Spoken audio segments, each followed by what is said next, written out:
আধুনিক যুগৰ আধুনিক ভাষা গেটত লিখিব লাগে স্বাগতম, লিখে কুকুৰৰ পৰা সাৱধান।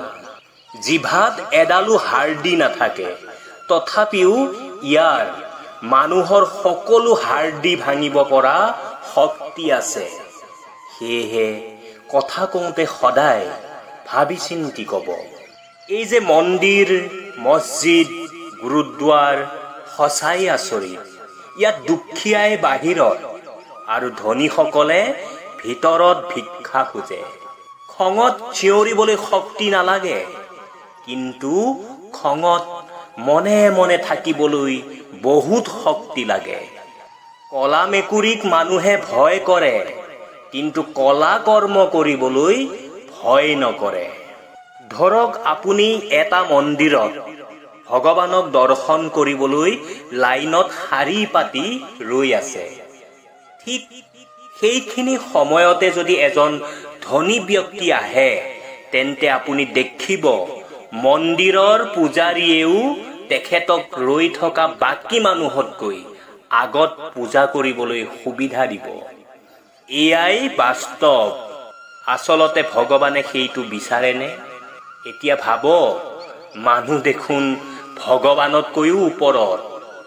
হাঁহি উঠা কথা। শগুন এতিয়া নোহোৱা হৈ গ'ল, কিয়নো সিহঁতে দেখিলে যে মানুহেই দেখোন মানুহক আমাতকৈ ভালকৈ ইজনে আনজনক কামুৰিব পাৰে। বিয়া ঘৰত কইনা আনিবলৈ যাওঁতে সদায় দৰা পিছত যায় আৰু বাকী সকলো আগত যায়। আৰু সমদলত বেণ্ড পাৰ্টি আগত আৰু বাকীবোৰ পিছত যায়। তাৰ মানে কি জানে? দুনিয়াত সুখত মানুহবোৰে সদায় আগত যাব বিচাৰে আৰু দুখত পিছত। নিমখৰ দৰে চোকা জ্ঞান দিয়াবোৰহে প্ৰকৃত মানুহ, কিন্তু চেনীৰ দৰে মিঠা কথা কোৱাবোৰ সময়ত বদমাছ ৰূপত ধৰা দিয়ে। মৰাশৰ চুলে গা ধুৱে, কিন্তু নিমাত জন্তুক আকৌ মাৰি খায়। খাদ্যত চুলি এডাল ওলালেই খাদ্য পেলাই দিয়ে, কিন্তু কণীত মাকৰ তেজ থাকে, সেইটো কিয় খায়? এটা শিল এবাৰ মন্দিৰত প্ৰৱেশ কৰিলেই ভগৱান হৈ যায়, কিন্তু মানুহে সদায় মন্দিৰত গ'লেও হৃদয়খন দেখোন শিলহে হৈ যায়।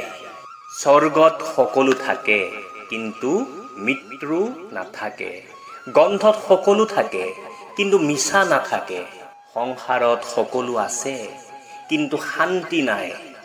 আৰু আমাৰ মানুহৰ মাজতো সকলো আছে, কিন্তু বেছিভাগৰে মানৱতা নাই। মানুহৰ শৰীৰটোৱে পাপ নকৰে, পাপ মনে কৰে। সেয়ে মনটো ওপৰৱালাৰ ওচৰত সমৰ্পণ কৰি দিয়ক, তেতিয়া একো ভুল কাম কৰিবলৈ মন নাযাব। যদি হৃদয় শুদ্ধ হয়, তেন্তে তীৰ্থস্থানলৈ গৈ গা ধোৱা কোনো দৰকাৰ নাই। আমি বহুতেই বিনা পৰিশ্ৰমে সফলতা বিচাৰো। মই সেইসকলক কৈছো, এই ধাৰণা মনৰ পৰা উলিয়াই দিয়া আৰু নিজৰ কামত 100% লাগি যোৱা। সফলতাই তোমাক ৰিঙিয়াই মাতিব। দুখীয়াৰ লোক এজনৰ বাবে সোণৰ গহনা যিমান মূল্যৱান, ধনীৰ লোকৰ বাবে শান্তিৰ টোপনি সিমান মূল্যৱান। যেনেকৈ এটোপাল নেমু ৰসে হাজাৰ হাজাৰ লিটাৰ গাখীৰ বেয়া কৰিব পাৰে, ঠিক তেনেকৈ মানুহৰ অহংকাৰে সমাজ ধ্বংস কৰিব পাৰে। সেয়ে অহংকাৰ বাদ দিয়ক। আমি যদি লেতেৰা আৰু পুৰণি কাপোৰ পিন্ধিবলৈ লাজ পাওঁ, তেন্তে মনত লেতেৰা ভাৱ আৰু পুৰণি এলান্ধুকলীয়া ভাৱবোৰ লৈ ফুৰিবলৈ কিয় লাজ নাপাওঁ? মানুহক লগ পোৱাৰ পিছত ইমান পৰি নমৰিবা, যাতে উঠাৰ সময়ত সহায় ল'ব লগা হয়। যদি আপুনি ভক্তি কৰিব নোৱাৰে, তেন্তে অপৰাধো নকৰিব।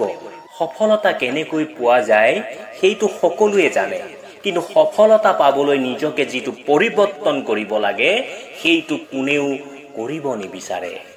বেয়া সময়ত মানুহৰ কান্ধত ৰখা হাত সফলতা পোৱাৰ পিছত চাপৰি বজোৱা হাততকৈ বহুত মূল্যৱান। সেয়ে সদায় মানুহৰ বেয়া সময়ত সহায়ৰ হাত আগবঢ়াই মানৱতাৰ পৰিচয় দিয়ক। এইটো কলিযুগ হয়, ইয়াত গছ গছনি ফল মূল সকলো মানুহে বেছি খায়, কিন্তু এইটো ভাবি নাচায় এনেকুৱা কৰিলে অক্সিজেন আমি ক'ৰ পৰা পাম।